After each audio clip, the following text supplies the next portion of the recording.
buenas tardes, les damos la bienvenida a esta sesión de Mujeres que Inspiras. En nombre de la Comisión de Equidad y la Facultad de Ciencias, les agradecemos que nos acompañen en esta tarde.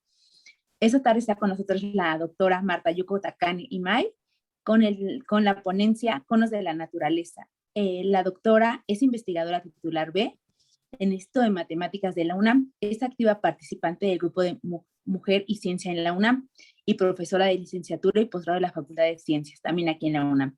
Hizo sus estudios de licenciatura y maestría y doctorado en Ciencias Matemáticas en la Facultad de Ciencias. Luego hizo 2 postdoctorados en la Universidad de Biffen en Alemania y el otro en la Universidad de Trondheim en Noruega, y ha sido investigadora invitada en varios países.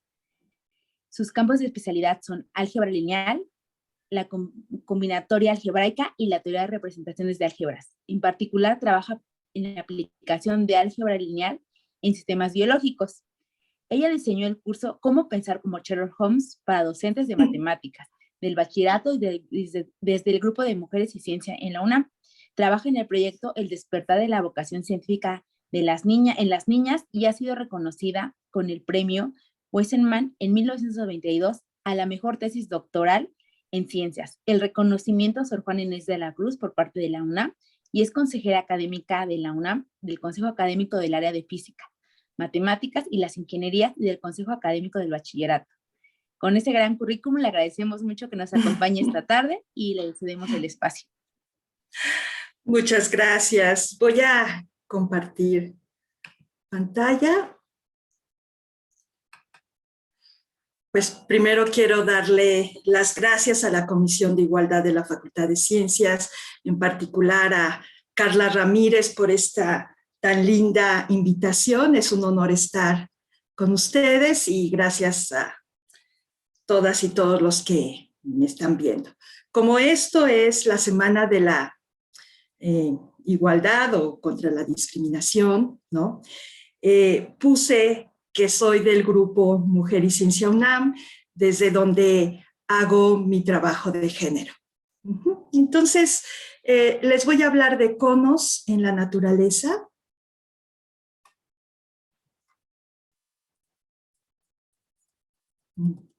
Bueno, como habían dicho, yo trabajo en el álgebra lineal y sus aplicaciones, y principalmente en los problemas de conexión, ¿sí? En sistemas en donde aparezca cualquier problema de conexión, en sistemas biológicos, sociales, redes en general, pues allí trabajo. Entonces, la plática de hoy la voy a organizar de la siguiente manera. Primero, ¿qué estudia el álgebra lineal y cómo lo hace? Luego, un poquitito de redes y luego las aplicaciones, que yo espero llegar en el sistema fenotipo-genotipo, ¿no? De la herencia, por ejemplo, ¿no? Luego lo explico, y el otro en óptica, en calibración de polarímetros. Bueno, entonces, fíjense ¿qué es el álgebra lineal o qué estudia el álgebra lineal, verdad? Realmente el álgebra lineal es geometría, pero donde las líneas con las que están dibujando tienen operaciones algebraicas. Entonces, nosotros tenemos, por ejemplo, el plano euclidiano, ¿sí? Es R2, ¿no? Y si me siguen en R2 toda la plática, ya se entendió. Y la línea es R, ¿verdad? Con la que estoy dibujando. Es R puesta, de hecho, puesta de diferentes maneras. Es una línea donde tengo suma, ¿sí? Y luego digo, bien, y producto por escalares, ¿sí? Entonces, también tengo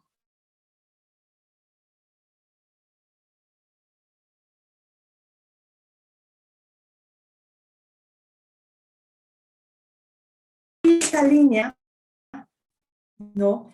Es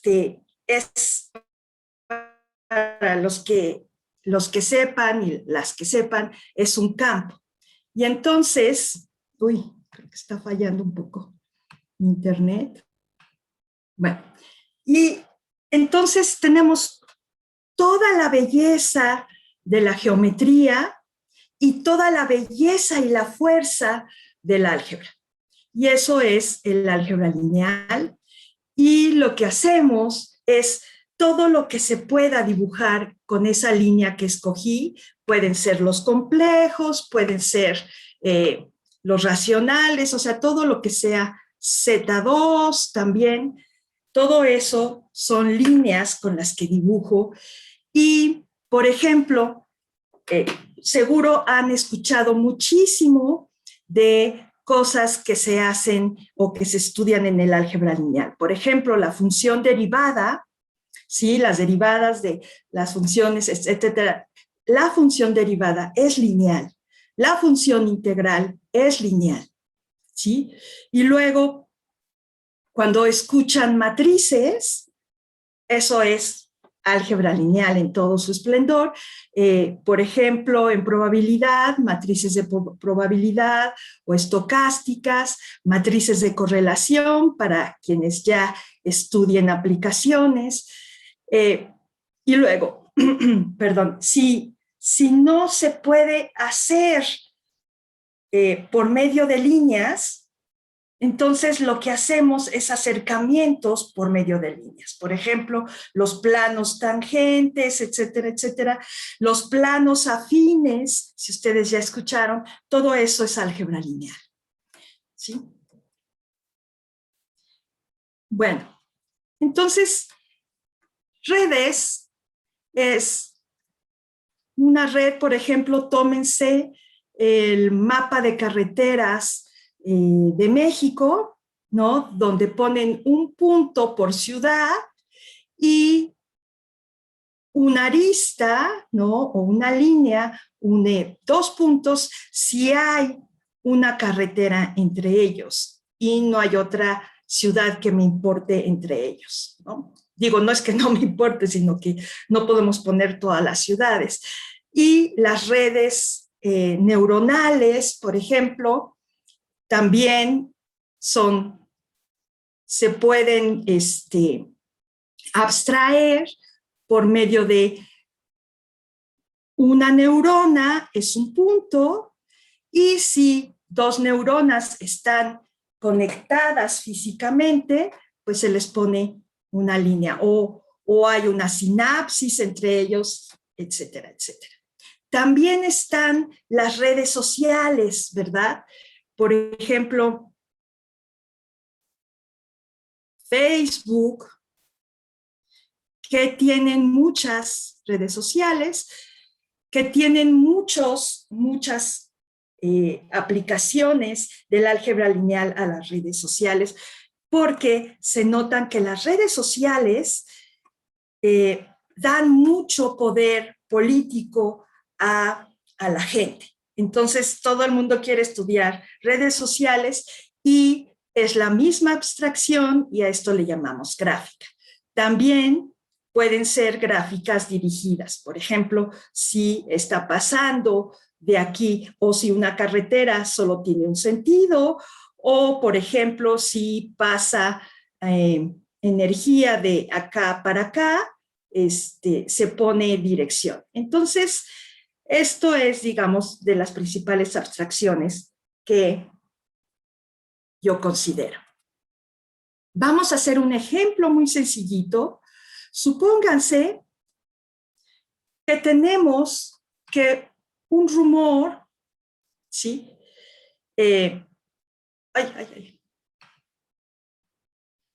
Supónganse que un rumor o, por ejemplo, un virus sale de aquí. Pueden ser personas, pueden ser familias o pueden ser ciudades, por ejemplo, o países, lo que sea. Supónganse que de aquí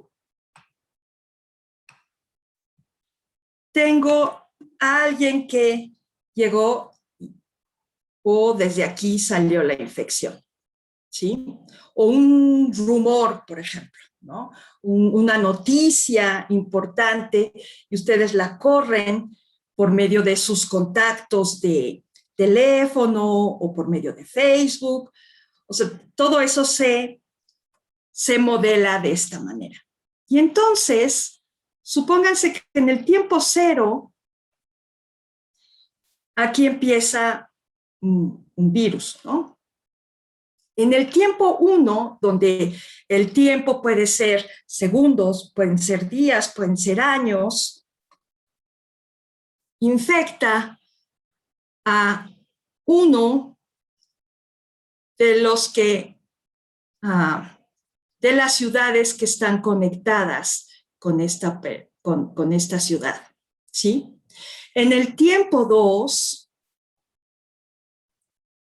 entonces otra vez infecta aquí, pero estos van a infectar acá y este también va a infectar acá, ¿sí?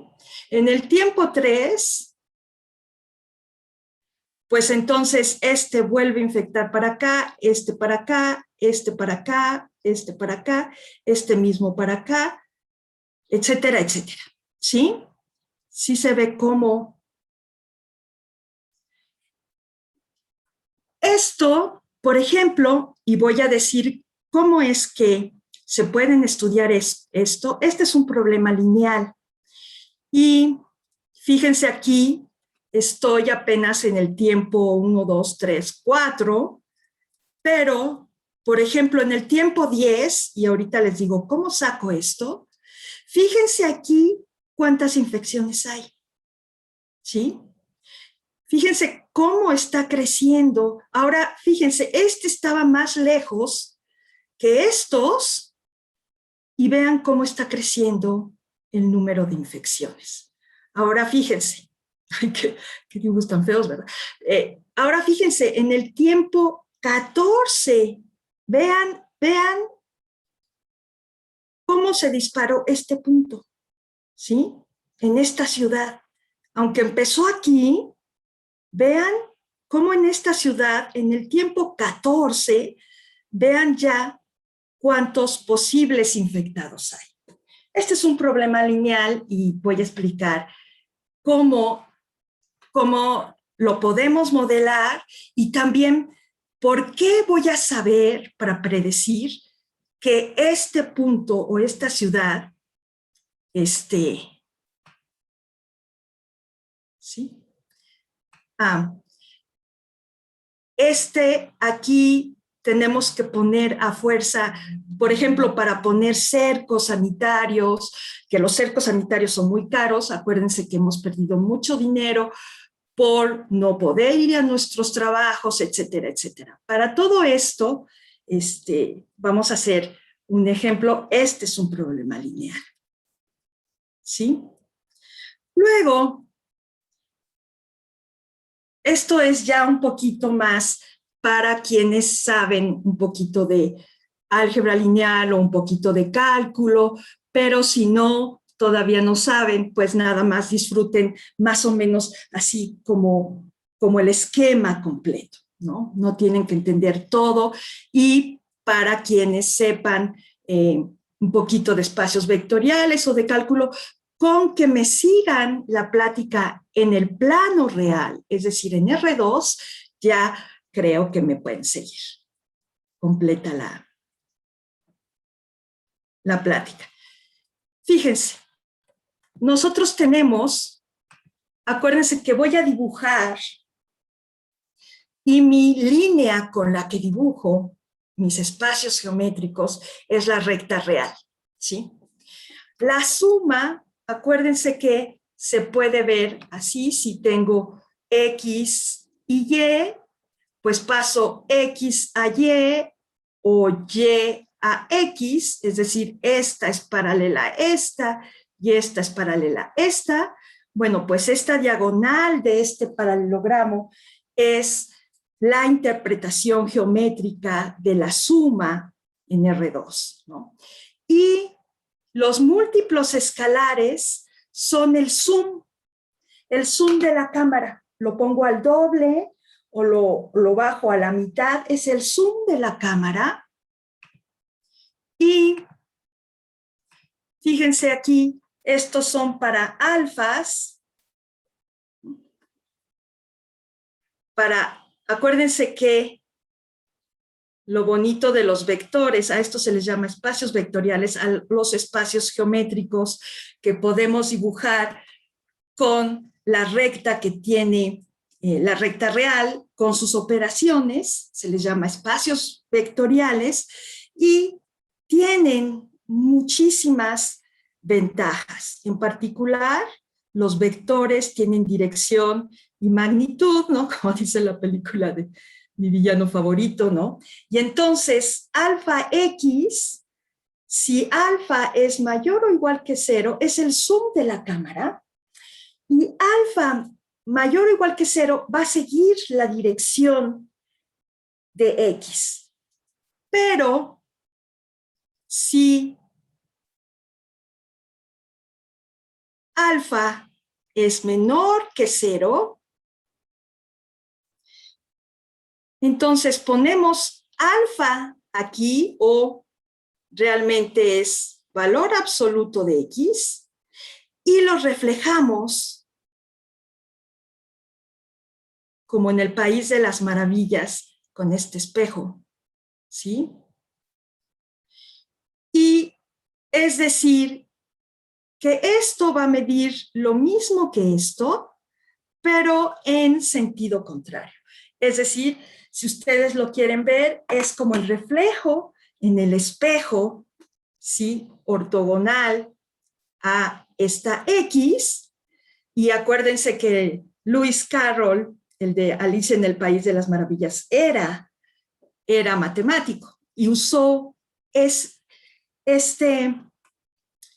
idea, ¿verdad?, para su Alicia a través del espejo.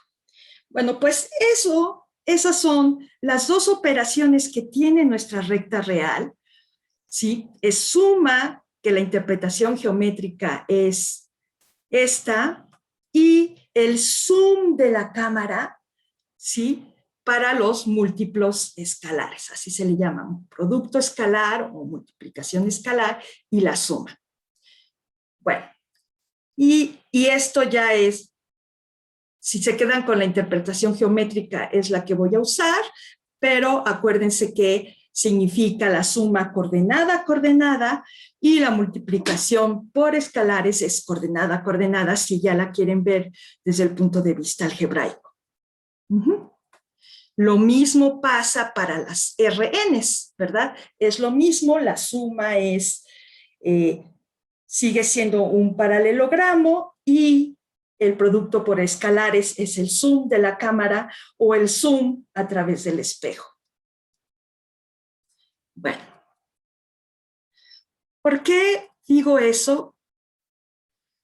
Porque cuando tengo estos espacios geométricos que les vamos a llamar espacios vectoriales, lo que queremos ver es cómo puedo tener funciones o relaciones, ¿verdad? ¿Cómo modifico un espacio vectorial en otro de tal manera que preserve sumas y productos por escalares? A esas funciones se les llama funciones lineales, y como dije, ya conocen un montón, ¿sí? Como la derivada, etcétera, etcétera.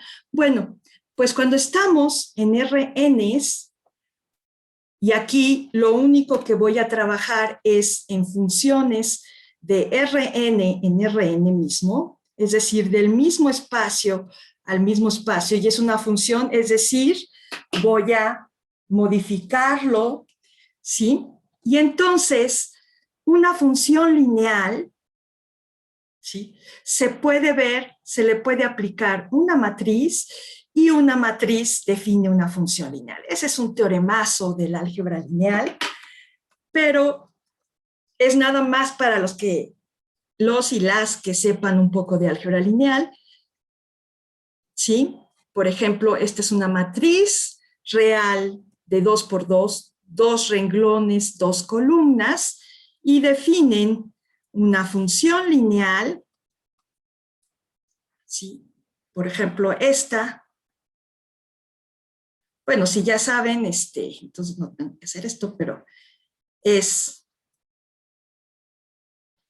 2 por X más 0 por Y es 2X y menos X más 3Y. Entonces, todas las funciones lineales son de este tipo, entre espacios de dimensión finita. ¿Sí? Ese es un teoremazo del álgebra lineal.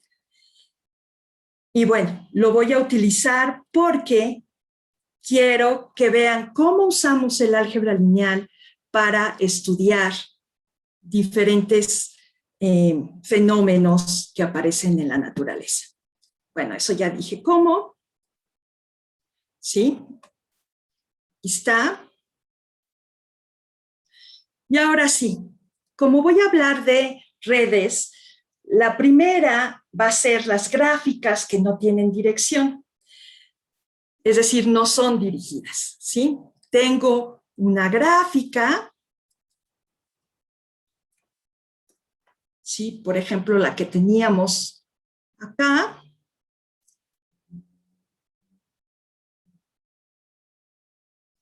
Bueno, la voy a hacer más sencilla,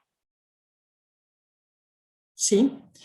Y a cada gráfica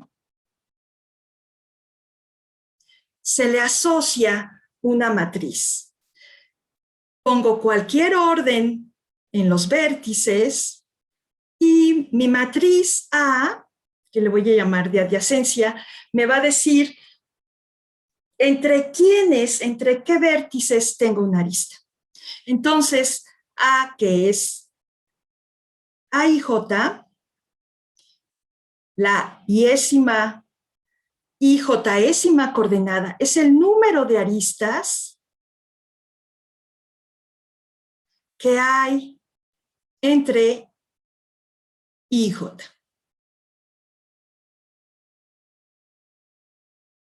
¿Sí? Voy a quitar más, por ejemplo. ¿Sí? Y voy a poner, por ejemplo, 2 aquí. Entonces, fíjense, de uno en uno no hay, pero voy a poner, bueno, no voy a poner lazos, no voy a trabajar con lazos hoy, pero, por ejemplo, de uno en uno no hay. De 1 a 2 hay 1. De 1 en 3 no hay y de 1 en 4 no hay. Este es el 1, 2, 3, 4. Y este es el 1, 2, 3, 4. Y, por ejemplo, de 2 en 1 sí hay. De 2 en 2 no hay lazos. De 2 a 3 hay 2 aristas. Y de 2 a 4 hay 1. ¿Sí? Luego de 3, también de 3 a 1 no hay. De 3 a 2 hay 2. De 3 en 3 no hay. Y de 3 a 4 tampoco hay. Y del 4 solamente hay una en 2 y lo demás es 0. Esta es la matriz que se le llama de adyacencia de esta gráfica. ¿Sí? Y con esta, fíjense, la gráfica, bueno, aquí le puse, bueno, los lazos se cuentan por 2, pero ya no quería entrar, porque realmente un lazo lo vamos a tomar como 2 caminos de aquí para acá y de acá para acá. Por eso se toma como 2, ¿sí? Pero no lo voy a usar hoy.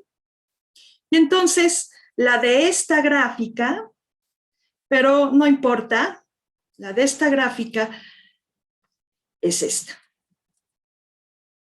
¿Sí? Ahora, fíjense, voy a pasarme.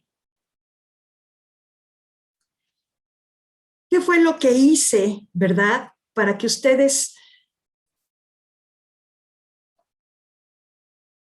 puedan encontrar, fíjense, lo bonito de esta matriz de adyacencia, aquí lo que les decía, ¿no? Si empiezan en 5, entonces en el tiempo 1 ya contagió a alguien de acá, al menos a uno y a otro de acá, ¿sí?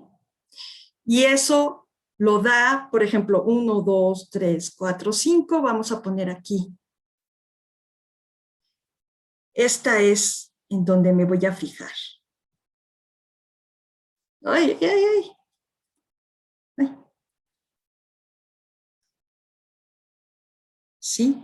En la columna o renglón, porque simétrica, en la 5, porque ahí empezó la epidemia. Entonces, fíjense, está en el 1, 2, 3, 4, 5, 6, 7, 8, 9. Fíjense cómo en el tiempo 1 la matriz de adyacencia me dice pon un punto aquí y un punto en el 6, ¿sí?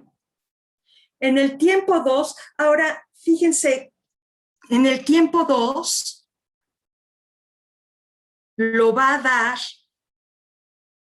la potencia en 2. De hecho, las matrices de adyacencia nos muestran el número de caminos de longitud 2, es decir, que usan 2 aristas, es el número de caminos que usan 2 aristas, longitud 2, entre I y J. Fíjense, este es el 5, y ahora sí dice, hay 2 caminos del 5 al 5.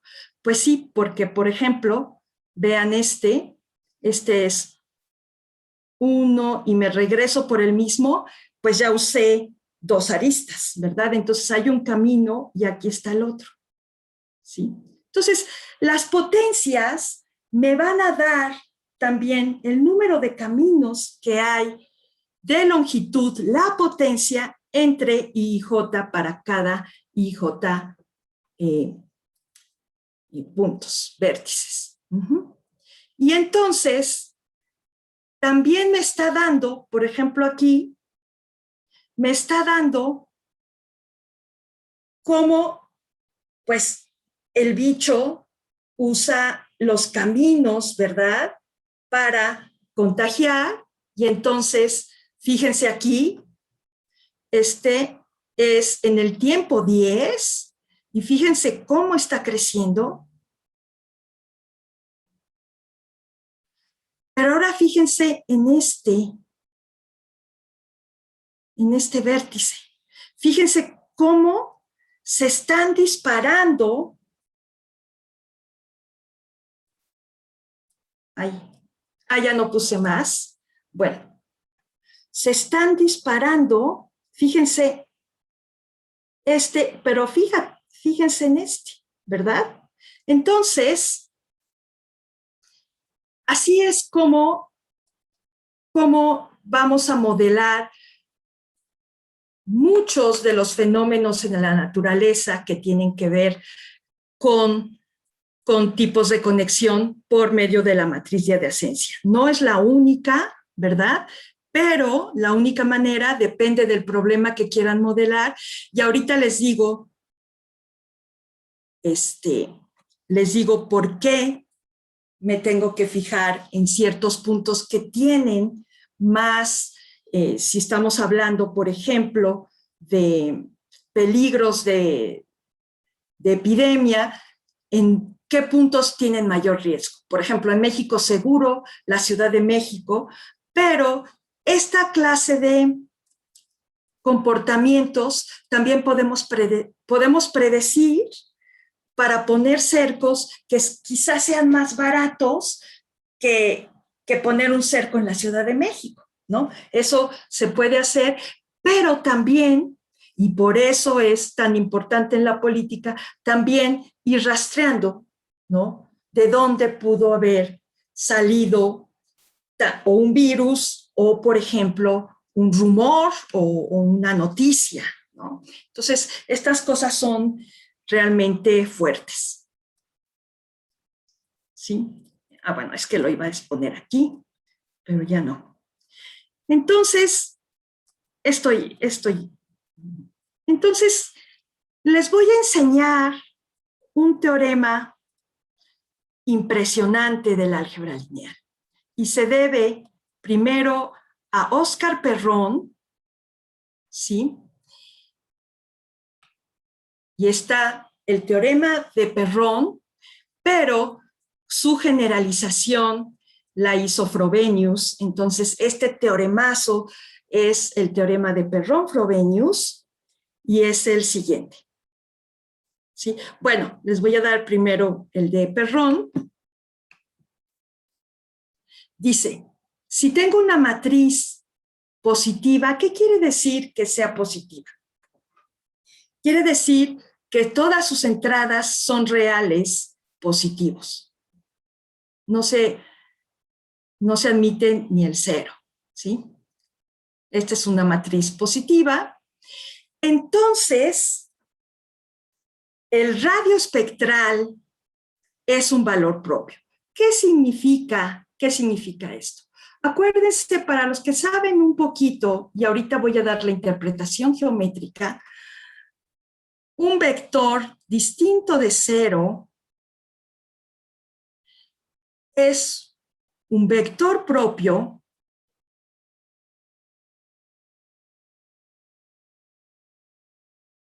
de una matriz A con valor propio lambda. Acuérdense que esto está en Rn. Esta es una matriz de n por n. No importa, ¿no? Con valor propio lambda, si al multiplicar A por B me da lambda B. ¿Eso qué significa, verdad? Significa que si yo tengo B por ahí,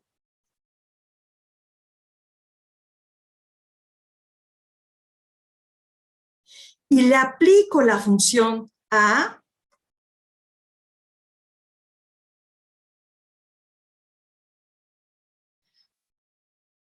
pues lambda B sigue estando en su línea.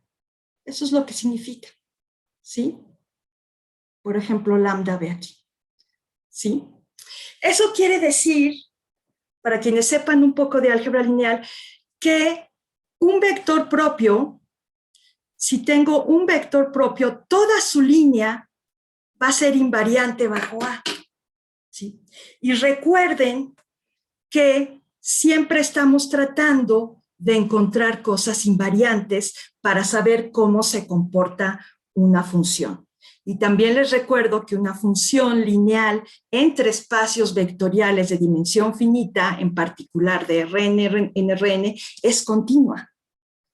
Entonces, tiene un montón de propiedades. A esto se le llama vector propio y a lambda se le llama el valor propio asociado al vector B, ¿sí? Y entonces, ¿qué me está diciendo el teorema de Perrón? Me está diciendo que tengo un vector propio que además es completamente positivo, ¿sí? Asociado a un valor propio positivo.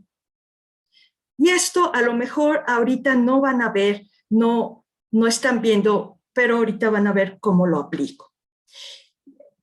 El 2 es nada más para quienes quieran verlo, pero fíjense, este es el que más se usa en aplicaciones.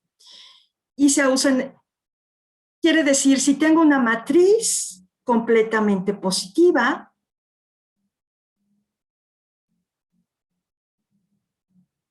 ¿sí? Por ejemplo, la 1, 2, 3, 4. Entonces, me está diciendo el teorema de Perrón que tengo un vector totalmente positivo, que es vector propio, ¿sí?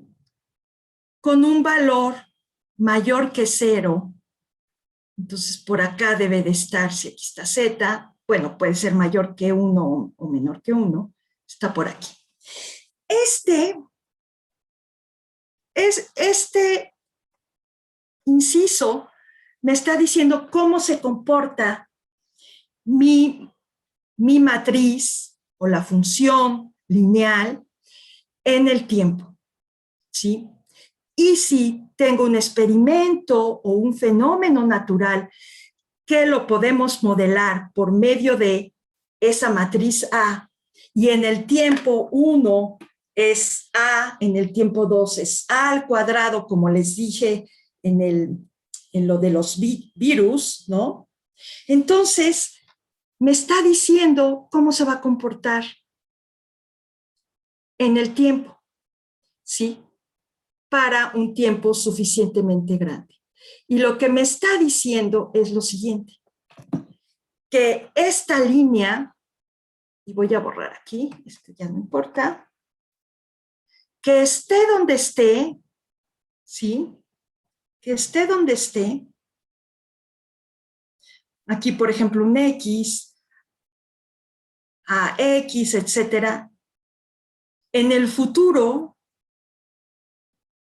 se va a ir, esta es una asíntota de mí, esta línea es una asíntota de mi fenómeno en el futuro. Y este es el que más se usa en aplicaciones, pero también vamos a aplicar este. Todo se usa, ¿no?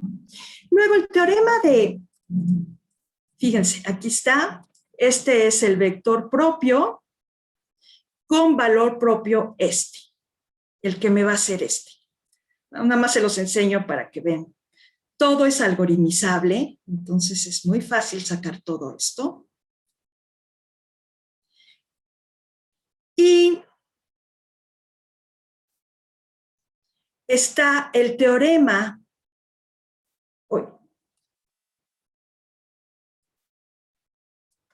de Perron-Frobenius. A ver dónde lo dejé. Bueno, no importa. Bueno, primero voy a entonces a dar el sistema fenotipo-genotipo, ¿sí? Nosotros tenemos genes, ¿no? Y de esos genes, algunos se expresan para dar nuestras características, las características que mostramos. A lo mejor, entonces el genotipo es todos los genes con las características completas que tenemos. Por ejemplo, a lo mejor alguien en su familia tiene, es la abuela de la abuela de la abuela, era pelirroja, ¿no? Y después de muchísimas generaciones nunca salió nadie pelirrojo y después salió alguien pelirrojo y entonces dicen, bueno, ¿quién?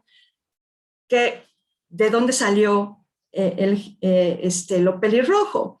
Puede ser que se exprese o no se exprese, ¿no? Entonces, el genotipo es toda la carga genética que tenemos y el fenotipo es lo que mostramos, ¿sí? Entonces, se mostró, por ejemplo, pelo pelirrojo o pelo castaño o pelo chino, etcétera, etcétera. Y esto es un problema muy difícil, ¿no? ¿Qué fenotipo se va a expresar? ¿Sí? Y entonces, en estudios o también en redes de células, todo lo que es, ahorita digo, en unos estudios regulatorios genéticos de tipo genotipo-fenotipo, Álvarez Buila, que de hecho es la jefa del CONACYT, ¿no? Max Aldana y otros, mostraron cómo se puede comportar la red regulatoria del fenotipo en una planta de la floración de una planta que tiene muy poquitos genes, pero lo hicieron completo, ¿sí? De esta plantita. Y no voy a dar todos los detalles, ¿no? Tienen una red donde los vértices son los genes y si un gen activa a otro, se le pone una flecha o se le pone una flecha así. Algunos usan esto, pero esto se puede perder muy fácilmente cuando uno está trabajando. Entonces yo le pongo así, una flecha no continua, si inhibe, ¿verdad?, la actividad de ese gen. Inhibe o si activa. Y entonces hicieron toda esa gráfica dirigida de esta plantita Arabidopsis thaliana, ¿sí? Y después hicieron toda la red, ahora sí, si tengo 3 genes, por ejemplo aquí, gen 1, gen 2, gen 3, en el tiempo 0, ¿cómo está mi gen 1, gen 2, gen 3? Que son 1, si está activado, y 2, digo 2 no, 0, si está inhibido, ¿sí? Y entonces ponen, y luego esto en el tiempo 0, y luego ponen en el tiempo 1, etcétera, etcétera, ¿sí? Bueno, y entonces se dieron cuenta, primero, en algún punto,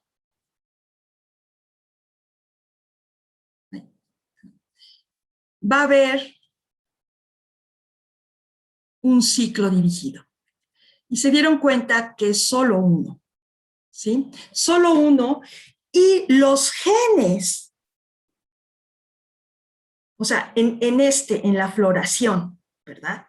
Los genes que están en este circuito activados, ¿sí?, son los que van a regular la floración de la Arabidopsis thaliana.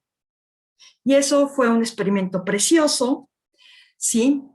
Y lo que nosotros hicimos, no sé si lo puse aquí, fue en un grupo en el que trabajamos, es un grupo del Instituto de Fisiología Celular con el doctor Francisco Fernández de Miguel y su grupo. Él es reconocido internacionalmente, un tipazo, ¿no? Bueno, ahorita les doy todos los nombres, en el Instituto de Fisiología Celular. Y lo que hicimos fue que si nosotros vemos esta red, ¿sí?, se le llama la red de estados de los genes o algo así, y sacamos su matriz de flechas, es decir, es como la matriz de adyacencia, pero ahora sí dirigida. Es un 1 si hay una flecha, y aquí es al revés, de J a I en la red de estados. Y entonces lo que vimos fue que el vector propio, que dice Perrón, y ahorita les doy el nombre de todo el equipo. Esto que dice Perrón, ¿dónde está el teorema? Bueno, ¿se acuerdan del vector positivo? Que en este caso no es totalmente positivo, pero es por Perrón-Frobenius. Que va a ser único, ¿sí?, es el que tiene unos en ese Z, es exactamente el ciclo, es el ciclo dirigido. Por lo tanto, con el vector propio, nosotros podemos encontrar cuáles son los genes que van a expresar el fenotipo. Ahora, esto lo hicimos en general, o sea, hicimos este problema y por este que les estoy diciendo, que es impresionante este resultado, da pie a que eso debe de pasar en todas esas redes regulatorias. Y recuerden que el álgebra lineal es algoritmizable. Por lo tanto, encontrando ese vector propio, ¿sí?, nosotros podemos saber cuáles son los que van a regular esa, ya sea una red fenotipo-genotipo o una red de comportamiento celular. Entonces, bueno, ese es el primero. Y por ahí estaba el grupo, ¿sí? Bueno, ahorita les digo, este es el nado de Tritonia, el de Buila y Aldana, ese es por genes. Aquí es una red celular que es el nado de Tritonia. Este es un molusco que se llama Tritonia, ¿sí? Y también lo pudimos, esta es su red, o sea, esta es muy sencillita, es un molusco muy sencillito. Este es el ciclo dirigido que les digo. Esta es una red muy sencilla, pero se saca por medio de la matriz de flechas.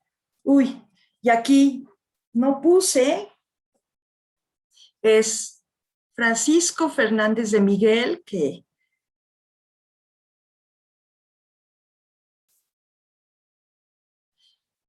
Bruno Méndez, trabajo yo con ellos, y dos de mis alumnos, Gustavo García y Mauro, bueno, realmente Mauro es el apellido, pero, y Mauro y Takane, ¿no? Somos los que estamos trabajando en este problema de redes regulatorias. Luego, nada más para decirles un poquito, estamos trabajando en óptica, y aquí estamos trabajando, aquí es Dilia Aguilar, no es Aguilar, Guillermo Hernández, Francisco de Miguel, Vanessa Vázquez e Isaac Chávez. Estamos trabajando en matrices de Müller y el cono de luz para poder calibrar un polarímetro. Y esto es nada más para que vean dibujos bonitos, porque realmente no voy a hablar nada de óptica, pero sí voy a hablar de conos, ¿sí? Este es el que se llama el cono de luz, y es a lo que, y estas son matrices de Müller, pero voy a, otra vez con los reales, voy a dar lo que es la teoría de conos, ¿sí? Y realmente los conos de lado, como ustedes los conocen, son conos. ¡Ay, Dios! Creo que nos quedan 10 minutos. Ay, sí, nada más voy a decir lo que es un cono. Creo que me pasé demasiado en decir, fíjense, un cono aquí está el teorema de Perron-Frobenius, pero bueno, fíjense, la teoría de conos viene del álgebra lineal, pero se usó mucho en economía, ¿sí? No bastaba con tener el teorema de Perron-Frobenius, y es, si tenemos un espacio vectorial, un cono es un cerrado con la topología que da la norma usual, es decir, si tengo un cono, y voy a poner aquí, por ejemplo, ¿qué pasa si esto es K? ¿Sí?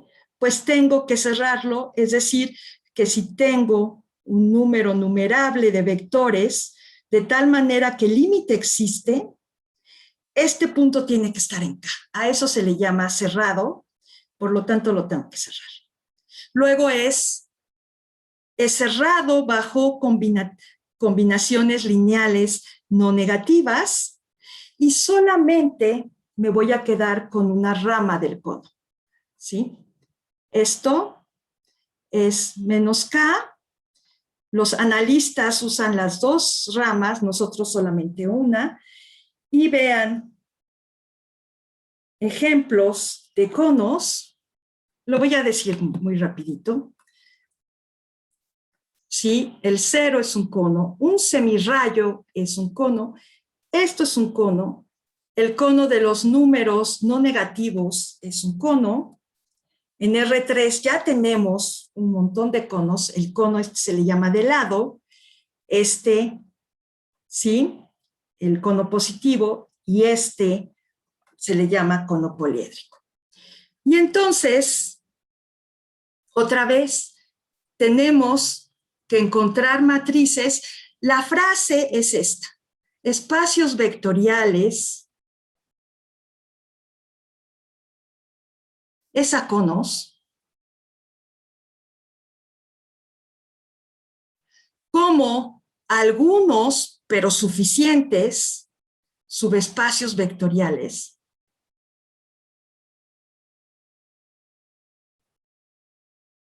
es a caras.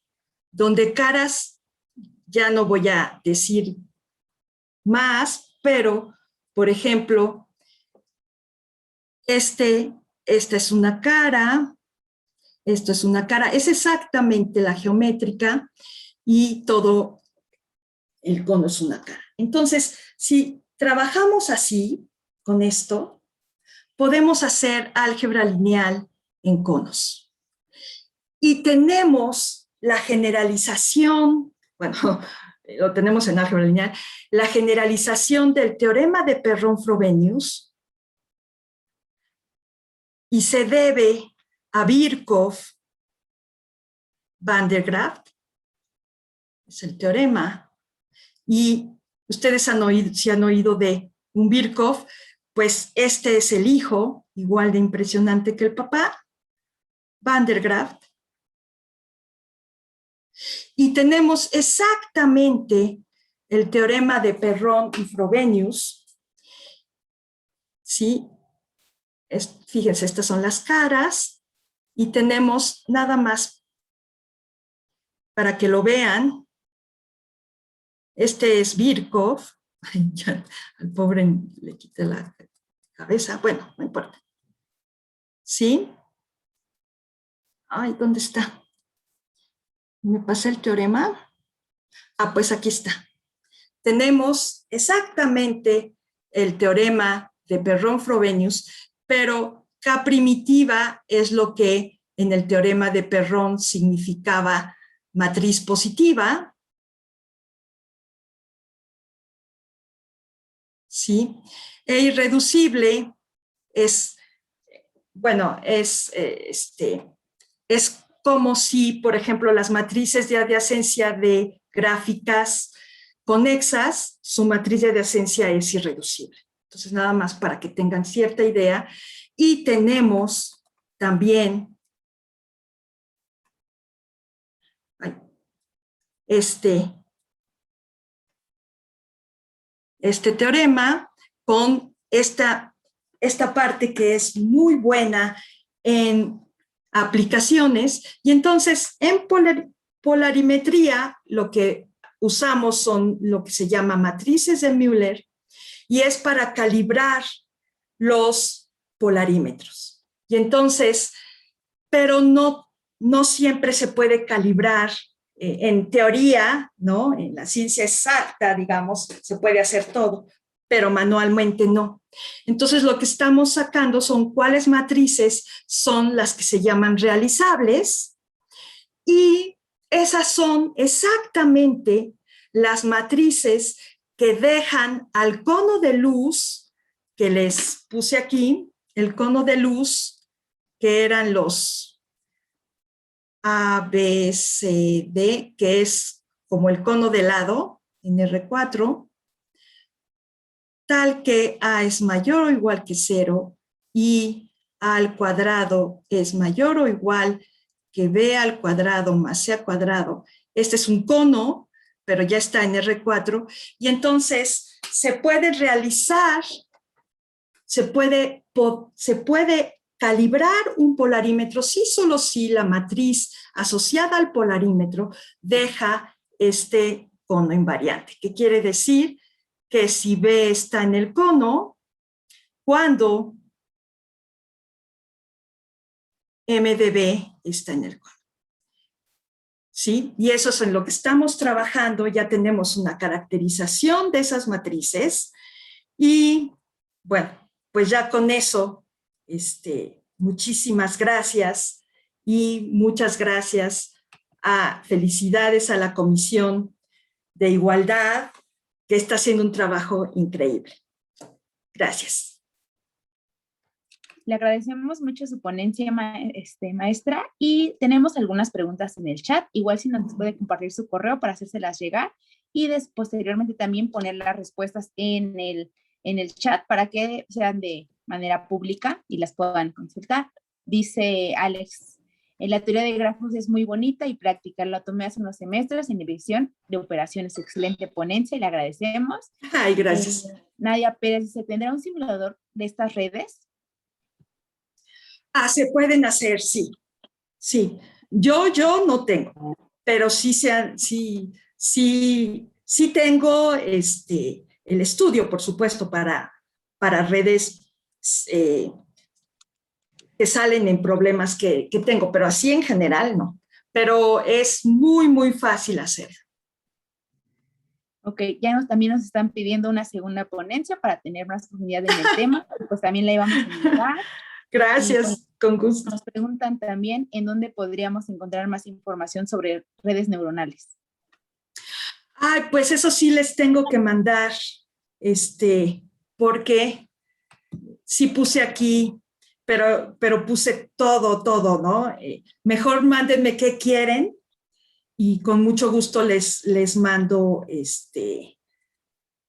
por ejemplo, conos lo estudié en un libro de economía porque no había libros matemáticos.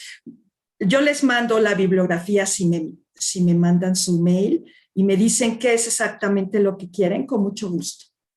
Ok, entonces, como acuerdo es que vamos a contestar las preguntas en los comentarios para que tengan toda esta información y le vamos a pasar también a la doctora la información, también para que ella tenga estos comentarios y les agradecemos mucho esta tarde por acompañarnos. También a esta doctora le agradecemos excelente ponencia y nos despedimos. Les invitamos a seguir en un momento más con la siguiente ponencia. A nombre de la Comisión de Equidad y la Facultad de Ciencias les damos las gracias. Hasta luego. Gracias, muchas gracias.